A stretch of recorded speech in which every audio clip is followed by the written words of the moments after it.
Hello and welcome. I am Varun Malik and welcome to my vlog, and this vlog will be on types of camera angles and camera movements in filmmaking, either a DSLR or a mobile filmmaking. So camera angle I will tell first. Camera angle is a way how you achieve your shots by placing your camera, be it a DSLR or a mobile film. How do you place your camera at which angle and you capture your character or subject from which angle? So there are types of angles. First I will be discussing is normal angle. Well, normal angle is the angle which is generally kept at the eye level of the subject, like it is kept in my situation, and it is a good way and a very common type of angle which is used in filmmaking. Next is the high angle. Well, high angle is generally taken up from above the height of the subject or the character, and this angle shows that your subject or character is very weak or submissive, and it has its own charm to take that shot, and you can use it also. And the next angle is the low angle. Well, low angle is taken and the camera is generally kept under the height of the subject, and it focuses on the subject towards upwards and frames the subject, and this look shows that the character or the subject is dominant, is authoritative, is powerful. And you can use these shots when you have to show someone like a boss who is generally powerful in many situations, and if you have to show a villain very powerful in front of an innocent person, you can use this type of shot while showing that villain as a powerful person. So you can use this shot also. Well, moving on further is the bird's eye view angle. Well, bird's eye view angle is taken from much above the location, and it is generally taken from the sky, and it captures the whole location or whole city. Like you can capture any city or any forest, deserts, or any ocean you want to capture. You can do that with this type of shot.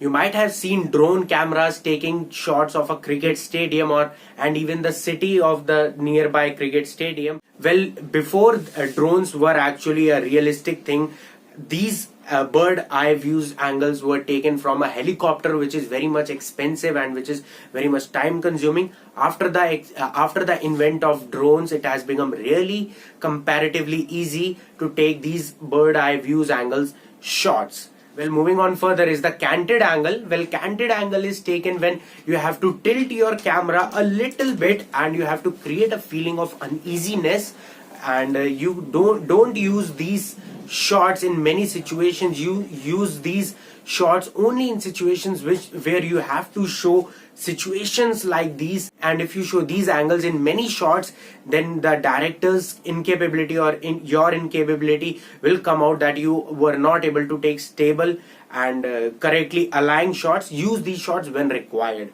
So the next angle which I will be talking about is the subjective angle. Well, subjective angle is taken from the eye level of the person, and it is taken from the perspective of how a character sees the scene or the world, how he or she sees. The current clip has subjective angle in it. The first angle is the normal one, where I am seen writing something on a register, and look at this second angle of the clip.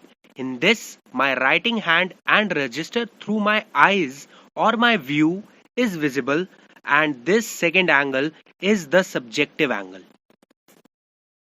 So these were the angles I was talking about with you. There are camera movements also. Now let me discuss those camera movements with you. Firstly, camera movement is moving your camera and achieving the shots you want to achieve. So there will be three camera movements which I will be covering about in this video. The first will be the movement of the camera lens, second will be the movement of the camera head, and the third will be the movement of entire camera. So the first one, which is the movement of the camera lens. In this, if you are using a mobile phone, I will recommend you that not to use this type of movement, as when you zoom in or zoom out through your mobile phones, your image quality will degrade a lot and you will not be able to achieve a good image quality. And if you are using a DSLR, then you can zoom in, because a DSLR carries an exterior lens from which you can change the focal length or can zoom in, zoom out.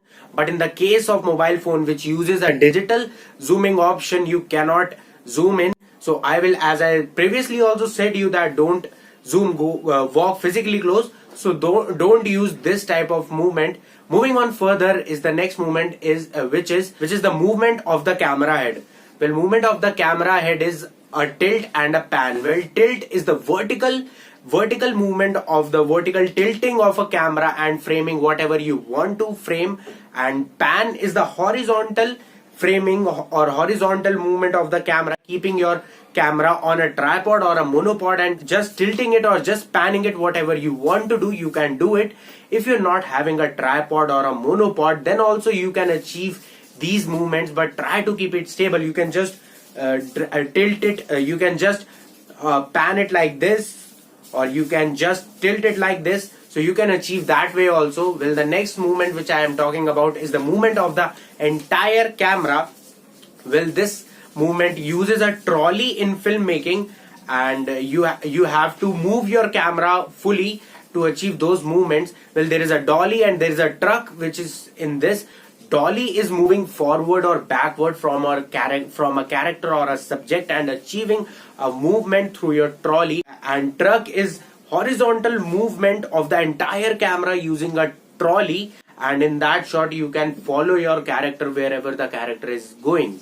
So you can use these shots. If you're not having a trolley, then also you can capture these shots, but try to stable your camera in your hands and move further or move back or move horizontally. You can capture those shots very well. The next angle, and which is the last angle of this video, is the handheld angle. And a handheld angle and a handheld shot is quite a similar. In a handheld angle, what a director or what you will do is you have to intentionally create handheld movements capturing a shot, and that type of movement is also very nice type of movement, and you can use these types of angles when you have to create an uneasiness feeling or a fear feeling in the minds of your viewers. So I think this is it for this video. Thank you for watching me. Thank you. Tata.